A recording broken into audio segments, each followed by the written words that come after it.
السلام علیکم ورحمۃ اللہ وبرکاتہ۔ اول دین و معرفت، دین کی ابتدا اللہ کی معرفت سے ہے۔ امام جعفر صادق علیہ الصلوۃ والسلام کا ایک غیر مسلم شخص سے چھوٹا سا مکالمہ ہوا۔ اس شخص نے کہا اس کائنات کے دو خالق ہیں، دو اللہ ہے اس کائنات کے۔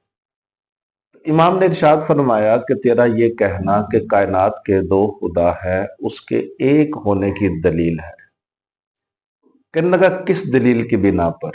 فرمایا اگر کائنات کے دو خدا ہوتے تو پھر دونوں کے درمیان فاصلہ ہوتا، اور جو فاصلہ ہوتا وہ قدیم ہوتا، اور قدیم اللہ کی صفت ہے۔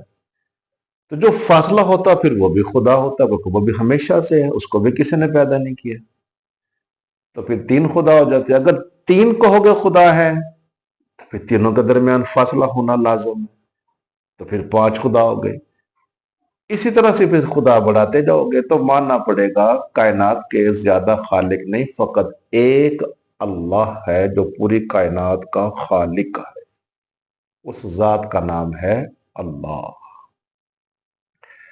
امام میرے بھائیوں، انسان مشرک کیسے ہوتا ہے، کب بنتا ہے مشرک؟ یہ سوچنا چاہیے، یہ سمجھ آ جائے، اللہ کرے کوئی بات فوراً کہہ دیتے ہیں اگر کسی کو ہم نے مولا کہہ دیا تو مشرک ہو جاؤ گے، داتا صاحب کہہ دیا مشرک بنا دیا۔ بھئی اللہ کا ایک نام ہے جو ہے اللہ، اس کا ذاتی نام ہے، یہ مخلوق کا نام نہیں ہو سکتے، باقی اس کا صفاتی نام ہے۔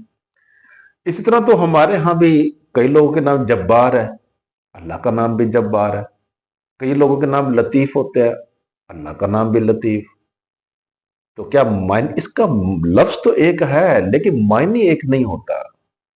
یہ نہیں ہے کہ انسان کو جیسے کہہ دیا وہ فوری طور پہ سر تن سے جدا، چلو تو دوزخ میں پہنچنا ذرا، ایسا نہیں ہوتا ہے۔ پہلے اس کو سمجھائیں، پہلے بات کو کھولیں کہ اس کا مطلب کیا ہے، آپ اس سے کیا معنی مراد لیتے ہیں۔ پھر اس کو کوئی بھی نہیں ایسا بندہ ہے جو اللہ کے سوا کسی اور کو خالق، کسی اور کی عبادت کرے۔